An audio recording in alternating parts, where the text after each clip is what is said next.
Estamos en la era de la información, donde los datos son más importantes que cualquier otra cosa en la era moderna, ya que en base a ellos podemos decidir pasos a futuro y tomar acciones que optimicen los resultados de lo que estamos buscando. Es por eso que es importante saber manejar la información, la cual generalmente se maneja en tablas y bases de datos, pero a la hora de que los datos sean presentados, se ocupan elementos visuales como gráficas, las cuales enseñen correctamente la gran cantidad de información de una manera más pertinente y de qué tal manera podamos analizar y tomar decisiones a partir de este.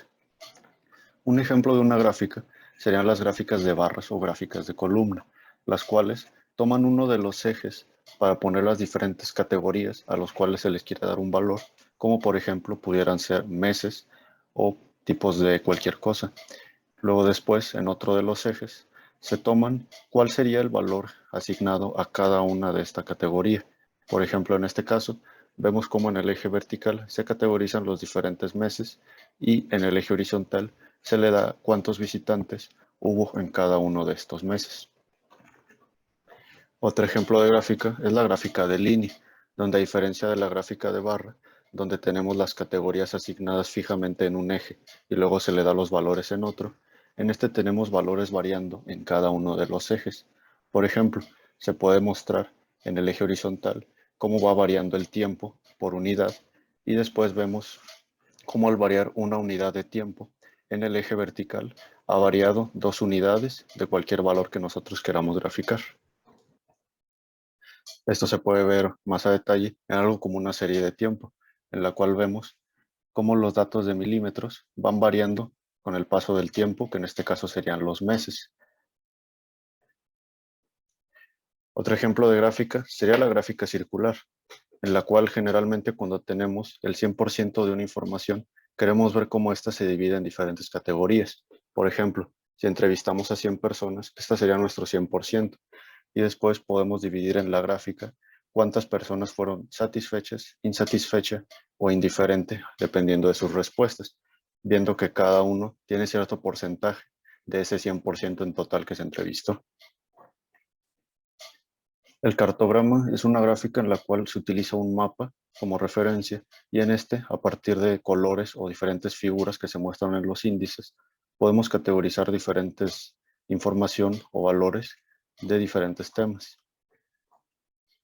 A partir de todas estas empiezan a derivar otro tipo de gráficas que nos pueden ayudar a analizar información de manera más detallada.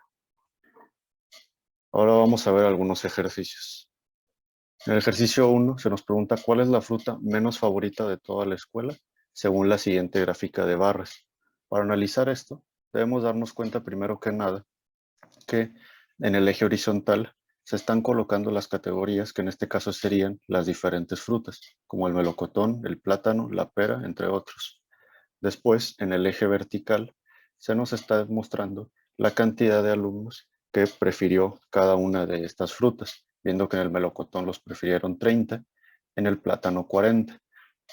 Viendo esto, podemos observar que de todas las frutas, el melocotón es el que tiene el valor más pequeño, ya que este solo llega a 30 y todas las demás llegan a superar este valor, como por ejemplo el plátano, que tiene hasta 40 personas que lo prefieren.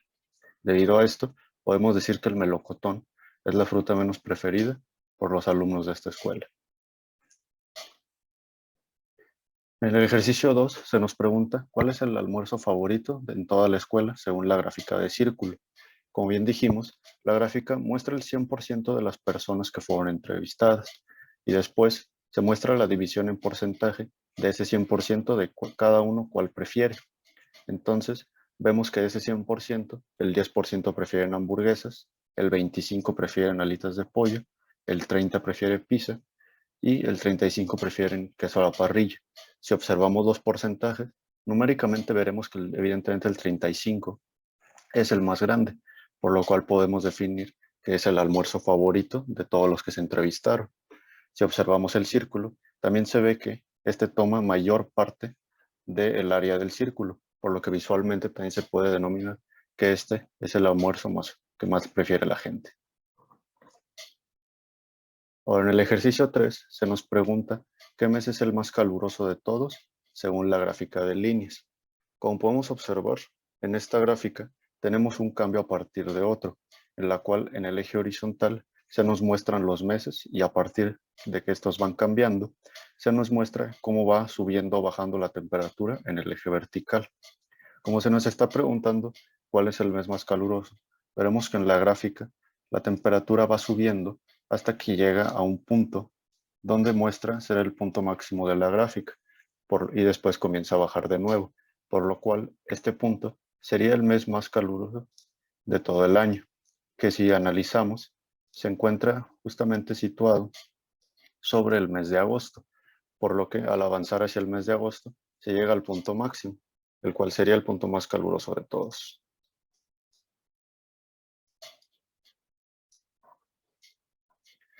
Por último, en el ejercicio 4 se nos pregunta lo siguiente: si queremos hacer una gráfica en la cual puedas ver cuál es el estado donde más contagios hay en todo México, ¿qué gráfica se puede usar? ¿Una de barras, una de círculo, una de líneas, un cartograma o todas las anteriores? La respuesta sería que todas las anteriores. Obviamente el cartograma sería la respuesta más evidente, ya que a partir de un mapa podemos, por medio de un código de colores, marcar el estado donde se encuentra el mayor número de contagios de una manera más visual para poder identificarlo con facilidad. Sin embargo, en el resto de gráficas también se puede hacer, ya que en una gráfica de barras podemos categorizar en el eje horizontal cada uno de los estados y después en el eje vertical poner el valor de contagios. Así, al ver la barra más grande, habríamos identificado cuál es el estado con un mayor número de contagios. En la gráfica de círculos también es una manera visual muy buena para verlo, ya que como 100% podemos tomar todo el número de contagios en el país y después dividir el círculo dependiendo de cada estado cuánto porcentaje toma de este 100%. Evidentemente, el estado con mayor número de contagios tendrá la mayor área del círculo y de tal manera podremos identificar cuál de estos es. Y en una gráfica de líneas lo pudiéramos identificar de una manera similar al problema pasado, donde en vez de colocar los meses, colocáramos los estados y cuando viéramos un pico en la gráfica, habríamos identificado dónde se encontró el mayor número de contagios. Ahora vamos a ver algunos ejercicios relacionados con modelos atómicos y fenómenos eléctricos. En la primera pregunta se nos cuestiona cuál de las siguientes opciones tiene modelos atómicos. Si observamos los nombres que aparecen de la respuesta B a D, observaremos que existen algunos nombres de científicos como Curie o Newton que no necesariamente se centraron en el estudio de modelos atómicos, por lo cual la única respuesta que contiene nombres relacionados a modelos atómicos sería la primera, ya que todos son nombres de científicos o modelos que se estudiaron o se estudian actualmente. Ahora en la siguiente pregunta se nos pide que describamos las características de los modelos. Comenzamos por el modelo de Thomson, el cual describía que el átomo era una esfera de carga positiva y dentro de esta había ciertas partículas de carga electrónica negativa, que se vendrían haciendo los electrones.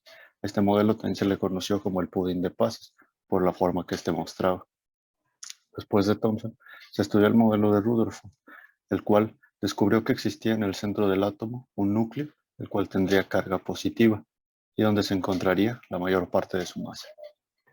Después se estudia el modelo de Bohr, el cual funciona como un sistema planetario que vendría siendo como nuestro sistema solar, donde existen órbitas alrededor de un núcleo, que en este caso serían los protones y neutrones, a diferencia del Sol. Y en estas órbitas es donde se encontrarían en movimiento los electrones. Más actualmente se estudia el modelo cuántico, el cual se estudia a partir de la estadística y la probabilidad.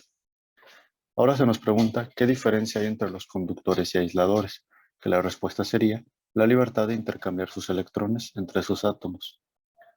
Estos son dos tipos de materiales, los cuales se puede observar que la estructura de un conductor está ordenada, pero con la facilidad de que los electrones puedan pasarse de un átomo a otro, mientras que un aislante tiene una estructura que está desordenada y no existe un intercambio tan fácil entre estos electrones.